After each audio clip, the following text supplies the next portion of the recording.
La plénière inaugurale ce lundi à l'Assemblée provinciale de Kinshasa, convoquée par Godin Poyi. Cette séance permettra aux nouveaux élus de la capitale d'installer le bureau provisoire qui sera constitué de l'élite le plus âgée et des décadés. Ce bureau provisoire va à son tour valider les deux mandats des députés, élaborer le nouveau règlement intérieur, coopter les chefs coutumiers et élire les bureaux définitifs. Les États-Unis appellent tous les groupes armés non éthiques, y compris l'M23 sanctionné par les États-Unis, à cesser l'hostilité et à déposer les armes. Nous appelons à nouveau le Rwanda à cesser de soutenir l'M23 et immédiatement retirer les forces armées rwandaises du territoire congolais, étant donné que leur appui à ces groupes armés n'a servi qu'à déstabiliser davantage à l'est de l'RDC, communiqué des États-Unis. Contentieux électoral, voici quelques affaires avec des figures emblématiques qui seront appelées ce lundi à la Cour constitutionnelle. Bosha Bumweka, Victorine Luez, Ngobila Funa, Ngizi Paluku, Colette Choba, Sam Bakolembe, la ministre Nana Mwananima, Mabaya Ziggy, William Bakonga, Sifu Ramazan de l'Assemblée pour la République à Likasi. De l'autre côté, le joueur international congolais Cédric Bakambo déclare: paix pour la RDC. Le monde voit ce qui se passe à l'est du Congo, mais rien ne change. Tout le monde s'était.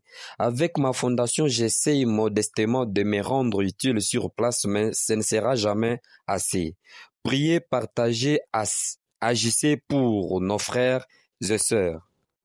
Relatif au report et à l'annulation de l'élection des sénateurs ainsi que celle des gouverneurs et vice-gouverneurs de province des territoires de Kwamuntu dans la province du Mai-Ndombe, Masisi et Rutshuru dans la province du Nord Kivu, la déclaration de la CENI.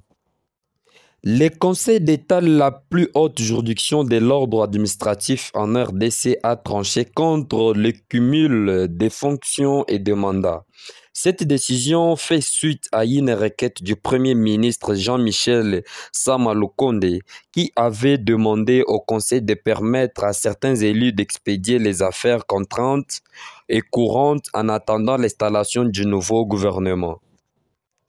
L'inspection générale des finances a bloqué les comptes bancaires de cette institution à des reprises en une année.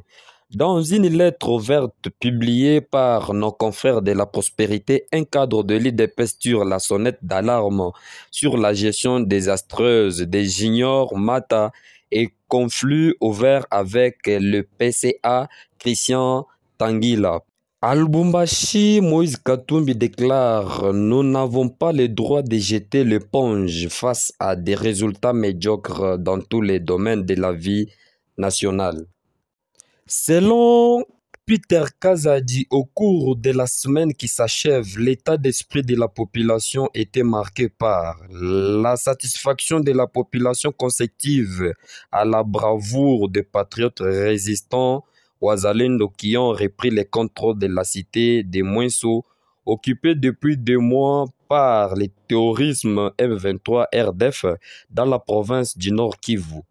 L'alliance populaire à travers le territoire national à la suite de la qualification de l'équipe nationale de l'RDC pour les quarts de finale de la Coupe d'Afrique des Nations en Côte d'Ivoire. Installation du bureau d'âge de l'Assemblée provinciale du Kasaï dans le centre de l'RDC lundi au cours d'une plénière inaugurale présidée par le chargé de l'administration de cet organe délibérant.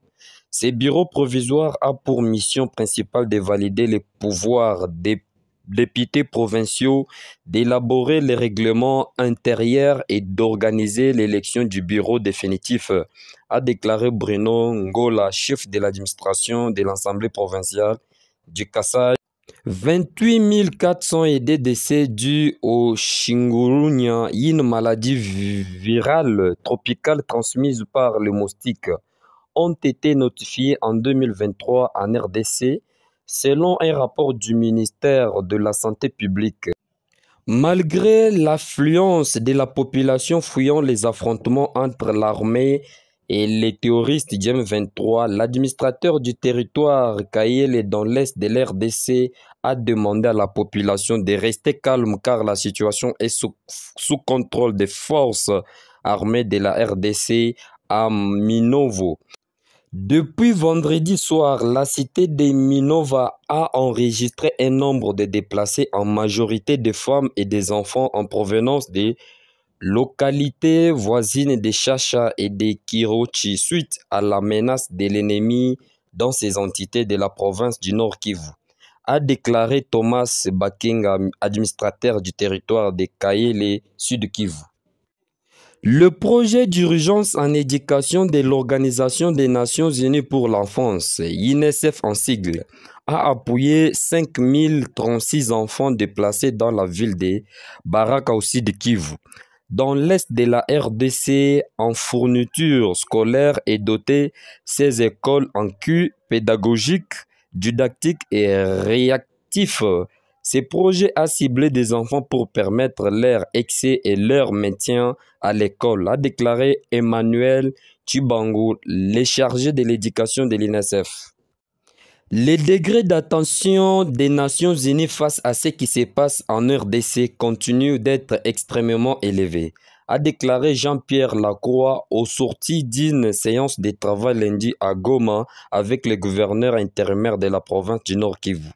Dans l'est du pays, Goma constitue la troisième étape après Bunia et Bukavu de la tournée du secrétaire général adjoint de l'ONU en charge des opérations de maintien de la paix.